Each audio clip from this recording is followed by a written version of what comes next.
সকাল সকাল এই ছুরিমারা ফুলগুলো দিয়ে আমি আমার আজকের ব্লগটা শুরু করছি। আশা করছি বন্ধুরা সবাই খুব ভালো আছো, তোমাদের আশীর্বাদ ও ভালোবাসা নিয়ে আমিও বেশ ভালো আছি। বন্ধুরা এই ফুলগুলো নিশ্চয়ই আমার ব্লগ দেখতে দেখতে তোমরা অনেকেই চিনে গেছো, যারা চেনো না আর যারা চেনো তারা তো চেনোই, যারা গ্রামে থাকো তারা অবশ্যই এই ফুলটা চেনো। এটা হচ্ছে ছুরিমারা ফুল। যাদের জন্ডিস আছে বা পা ফোলা রোগ আছে তারা কিন্তু এটা ওষুধ হিসাবেও অনেকেই খায়। গ্রামে তো আগে অনেক সময় ডাক্তারগুলো অনেক পরে এসেছে, সবাই কিন্তু এই চিকিৎসাগুলোই করতো। এই ছুরিমারা ফুলের ভাজা খেতে অনেক উপকার পেয়েছে। যাদের পা ব্যথা তারাও খায়। কিন্তু জানো আমারও পা ব্যথা, কিন্তু আমি এই ফুলের গন্ধটাই সহ্য করতে পারি না। খুব বাজে একটা কীরকম যেন বিকট গন্ধ। তবে তোমাদের দাদাভাই এই ফুলটার ভাজা এত পছন্দ করে, শুধু এই ফুলের ভাজা দিয়েই ও ভাত খেয়ে নিতে পারবে, এত ভালো লাগে ওর। তো দেখো বাবা আজকে অনেকগুলো ফুল নিয়ে আসছে। তো যাই হোক বন্ধুরা, আজকের ব্লগটা দেখতে থাকো, আশা করি তোমাদের খুব ভালো লাগবে। আর আমাদের গাছে হয়েছে একটা বিশাল বড় পেয়ারা। মানে আমাদের গাছে তো পেয়ারা হতেই থাকে, কিন্তু আজকের পেয়ারাটা একদম পাকা টুকটুকা আর অনেক বড় হয়েছে। তোমাদের দাদাভাই তুলছে। তো আমার আবার কি বলো তো, এত পাকা পেয়ারা ভাল লাগে না। মানে হালকা পাকা হালকা কাঁচা, বেশিরভাগটাই কাঁচা কাঁচা থাকবে, মানে দাঁত দিয়ে কামড়ে খেতে পারবো এরকম পেয়ারা ভাল লাগে। এই পেয়ারাগুলো বলো বুড়ো মানুষরা খায়, তাই না বলো, যাদের দাঁত নেই। আমার কিন্তু আবার একটু কাঁচা কাঁচা পেয়ারা, সাথে হচ্ছে নুন থাক ব্যাস। আর এই পেয়ারাগুলো কিন্তু অতটা ভালো লাগে না আমার কাছে, বেশি একদম গ্যালগালা পাকা না, সেই জন্য। তো আমাকে ছিঁড়ে এনে বলে কি খাও, আমি বলি কি না বাবা এটা তুমি খাও, তোমার দাঁত নেই তুমি খাও। তো তারপরে তোমাদের দাদা ভাইও খায় না, পরে রেখে দেয় আর কি, পরে হয়তো মা নাহলে বাবা কেউ একজন খায়। তো চলো বন্ধুরা, আজকে আমরা যাব এক জায়গায়।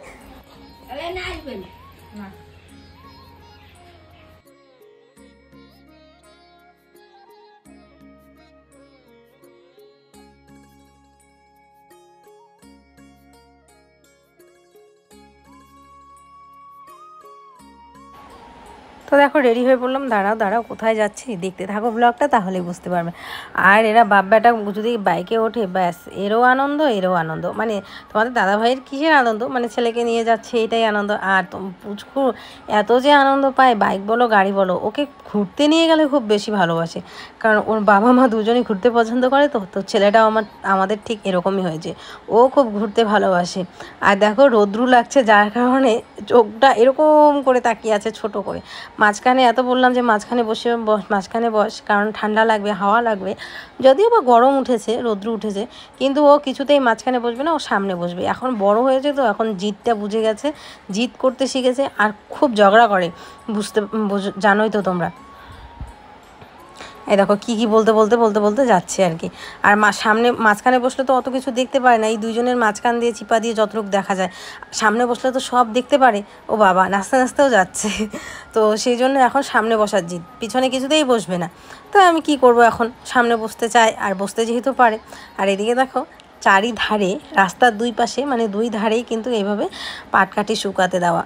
তো পাটকাঠি শুকাতে দেওয়া, আর একটা না পাটের যে একটা গন্ধ, সেটা যদিও বা বিকট লাগে, কিন্তু কি বলো তো এই সিজনেই তো হবে, বেশ ভালো লাগে। এগুলোই তো গ্রাম বাংলার একটা মানে আদর্শ, তাই না বলো। দেখো কি সুন্দর করে পাটকাঠিগুলো শুকোতে দেওয়া আছে। তুমি কোথায় বসছো? কি নিছো দেখি, বল নিস একটা বল।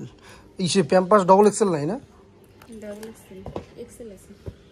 ও আচ্ছা, পাওয়া যায় না ডবল এক্সেলটা। নীল কালার হবে, নীল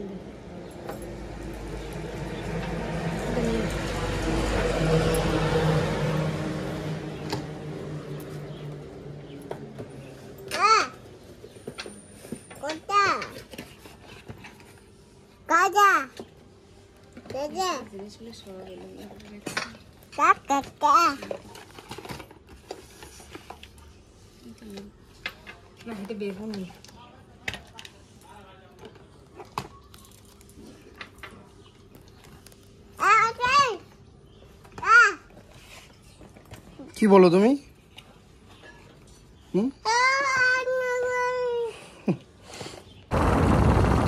বাড়ি থেকে একদম তাড়াহুড়ো করে বেরোয়েছি, যার কারণে আমি আর তোমাদের সাথে শেয়ার করতে পারিনি। তো বাড়িতে সমস্ত কাজ সেরে তারপরে এদিকে আসলাম।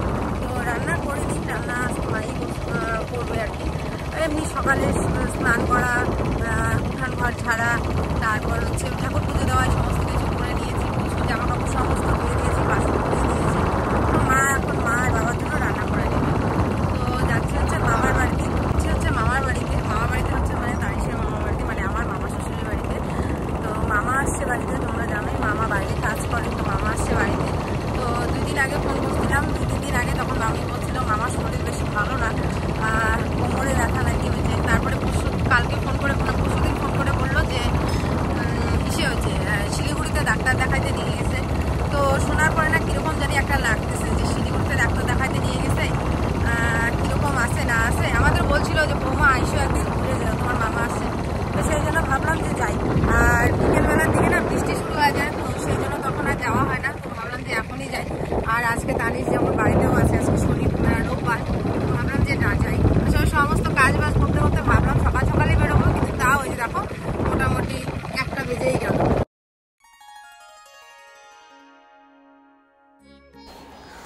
প্রচণ্ড গাড়ির নয়েজ হচ্ছিল, তো যার কারণে আমার এই জায়গাটা মিউট করে দেওয়া হলো। তো এখন আর ভেবে পাচ্ছি না যে এই জায়গাটার সময় আমি কি বলেছিলাম, যে তোমাদের সাথে কি শেয়ার করেছিলাম, এখন আর বুঝেই পাচ্ছি না। তো যাই হোক, দেখো মোটামুটি চলে আসছি বাড়ির পাশে। তো এই জায়গাটা না বেশ ভালো লাগে আমার, বেশ বেশ বেশ ভালো লাগে, শান্তির পরিবেশ, একদম নিরিবিলি। তো যাই হোক, এই যে এই সামনের রাস্তাটা দিয়ে এদিকেই ঢুকতে হবে। তো দেখো এই রাস্তাটা না অনেকটা চিকন, একটুখানি ভয় ভয় লাগে, কারণ দুই পাশে নদী আছে, খাল আছে, যদি একবার গেল তো বাস পড়েই গেলাম। তো যাই হোক, এদিকে এই যে নদীটা, এটার মধ্যে বোধহয় মাছ আছে, আমি ঠিক অতটা জানি না। তো সামনে আবার হচ্ছে কি বলতো, মানে অনেকটা জায়গা এই যে দেখো মানে কাদা, বর্ষার দিন তো তো বললো যে হেঁটে আসো। তো আমি হেঁটে হেঁটে যাচ্ছি যে পশুকে কোলে নিয়ে। তো তোমাদের দাদাভাই বাইকটা থুয়ে আবার একটুখানি আগাইলো, কারণ জানে আমি এই জুতোগুলো পরে আবার হাতে হাতে কোন সময় পড়ে যাব।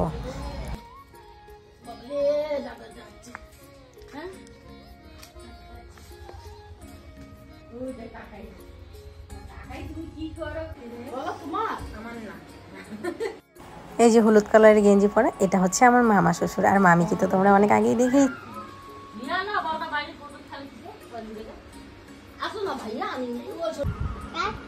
কাকা কোনটা? কাকা ডাকো তো, কাকা কোনটা কাকা?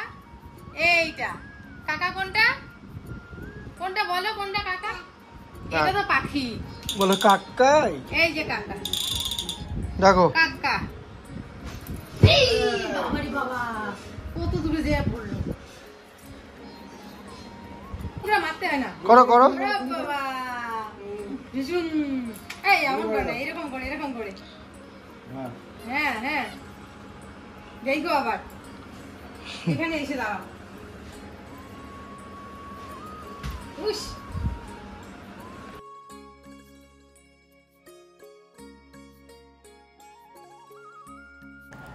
আর এই পাশের এই জিনিসগুলো কে শেয়ার করছে বলো তো তোমাদের সাথে? বাপ্পা। এখন ভাবছো যে বাপ্পাটা কি? বাপ্পা হচ্ছে তোমাদের দাদা ভাইয়ের আরেকটা নাম, মানে মামার বাড়ি এলাকার নাম।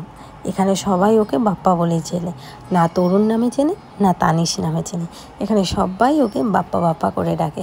আমিও যখন প্রথমবার বিয়ে হওয়ার পরে প্রথম যখন মামা শ্বশুর বাড়িতে গিয়েছিলাম, তখন যখন ডাকছে না, আমি বলে কী ব্যাপার, এই নামে কেন ডাকতেছে? তখন বলল যে এদিকে সবাই আমাকে বাপ্পা নামেই চেনে, ওই নাম দুটোতে আমাকে কেউই ডাকে না। তো যাই হোক, এদিকে যখন ও আসে তখন সবাই বলে এই বাপ্পা আমাদের বাড়িতে আয়, আমাদের বাড়িতে আয়, মানে মামার বাড়ি বলে কথা। প্রত্যেকটা বাচ্চার, প্রত্যেকটা লোকের মামার বাড়িতে কিন্তু আলাদাই একটা ভালোবাসা থাকে, তাই না বলো? আলাদাই একটা টান থাকে। তো ও চলে গেছে এই যে এই জায়গাগুলোতে, এই জায়গাটা নাকি ওর খুব প্রিয় আর খুব পছন্দের জায়গা। এখানে নাকি ছোটোবেলায় অনেক আসছি। তো মামিরা সকালবেলা খাবার করছে, তো বলে যে আমরা যেটা দিয়ে খালাম তোমরাও খাও, রান্না দুপুরে রান্না হইতে দেরি হবে। তো কচু শাক, কাঁঠালের বিচি আর আলু হচ্ছে ভাজা, আর তার সাথে এই যে শীতল দিল, যে জিনিসটা আমার সব থেকে প্রিয়। তো শীতল পুরি এনে দিল, বললো বৌমা মাখো। এটা দেখে লোভ লাগতেছে সত্যি কথা বলতে।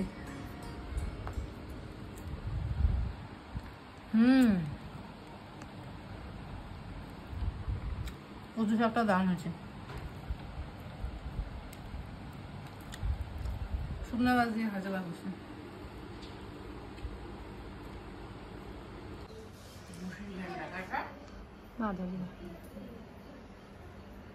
দেখো বন্ধুরা, ছোট বোনটা কি সুন্দর আর্ট করছে।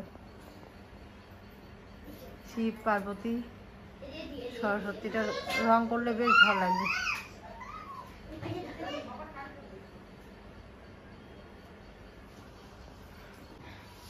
আর আমার ছেলে কেন সারা ঘুরে, ওর কোনো ব্যাপারই নেই যে দৌড়ে বেরোতেছে। যে আরেকটা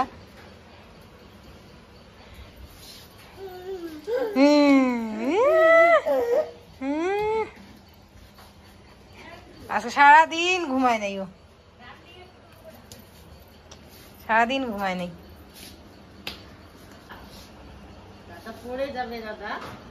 এমন একটা ছেলে দেখো, সারাটা দিন হয়েছে ঘুম নাই ওর, দৌড়ে বেড়াইতেছে।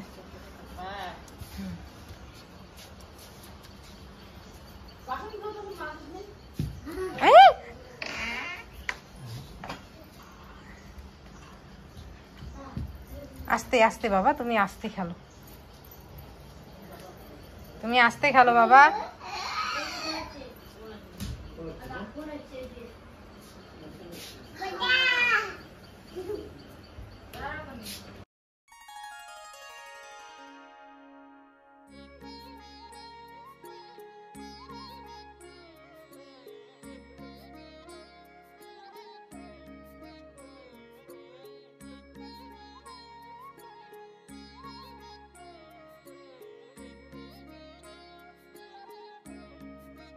তো বন্ধুরা দেখো এই মামিদের বাড়ি এই পেছন দিকটাতে আসলাম। আমার দাদা ভাইও সবসময় বলে এই পেছন দিকটা ওনাকে খুব ভালো লাগে।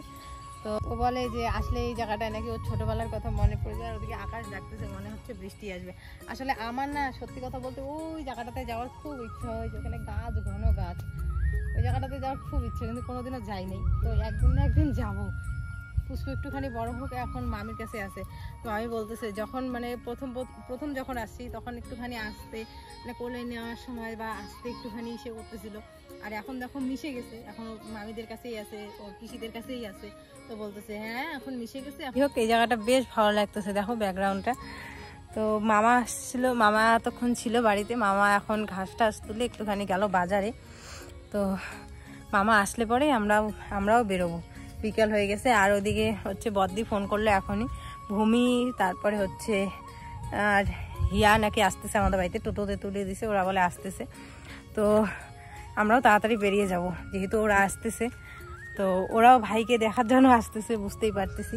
তো সেই জন্য আর বেশিক্ষণ লেট করবো না, বৃষ্টিও চলে আসবে, তো সেই জন্য তাড়াতাড়ি বেরিয়ে যাব।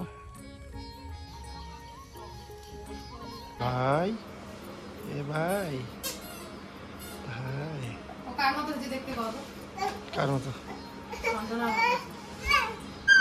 বাবা এটা ব্যাগে ঢোকাও তো, ঢোকাও। এই যে চার্জার, মাছ চার্জারটা রাখো। দেখো আরও কত কিছু রান্না করা হলো, রান্না করলো আর কি। মামি ডাল করলো, এই যে মানা কচুর ভাজা, এটা নাকি খেতে হয় ভাদ্র মাসে। তো ভাদ্র মাসের শুরুতেই আমরা দেখো ওদের বাড়িতে গিয়ে খেতে পেলাম। তারপরে হচ্ছে কাঁঠালে বিচি আলু ভাজা, তারপর হচ্ছে আরও অনেক কিছু রান্না করেছে, শাক। তো দেখো মানা ভাজাটা কিন্তু ভাদ্র মাসে আমাদের মধ্যে খেতেই হয়। ও হ্যাঁ, পটল, এই দেখো পটল দিয়ে পোস্ত দিয়ে করেছি। আর সত্যি কথা বলতে মামি হাতের রান্না এত টেস্ট, যতই বলবো ততই কম, দারুণ টেস্টি রান্না করে। আর মাংসটা এটা হচ্ছে বড় বুনু রান্না করেছে, তো মানে আমার বড় ননদ রান্না করেছে।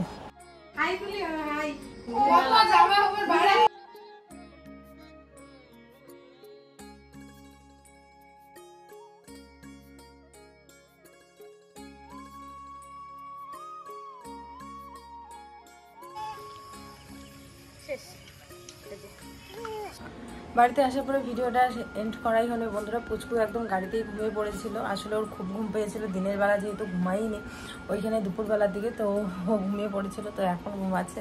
আর আমি এসে মাথাটা ব্যথা করছিল, শুয়েছিলাম।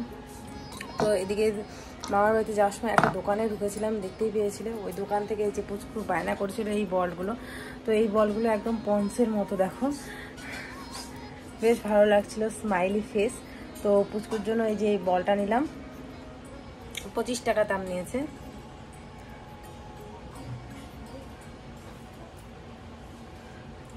আর তার সাথে হচ্ছে আমি 2টা নেল পালিশ নিয়েছি।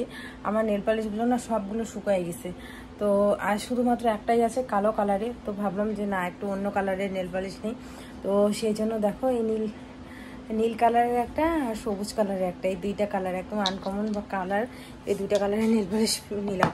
একদম মেয়েবেলায় যখন আমি স্কুলে পড়তাম তখন এরকম কালার দিয়েছি, তারপরে আর এরকম কালার পরা হয়নি।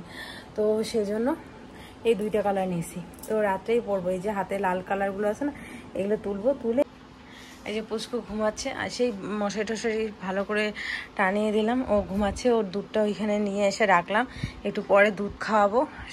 আসলে দুপুরবেলা না, এই মোটামুটি 4টার দিকেও ভাত খেয়েছে। তো তারপরে আসার পরে বাড়িতে এসে একবার দুধ খাওয়াইছি ওকে, কারণ যেহেতু এতক্ষণ রাত্রি থাকবে, তো ওই জন্য ওকে 3 টাইম দুধ খাওয়াতে হবে।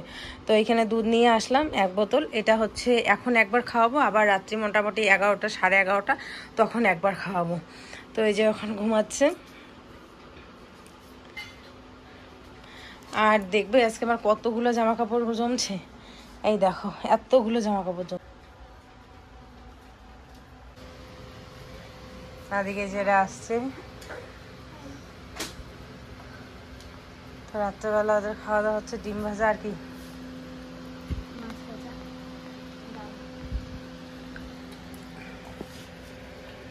খাও।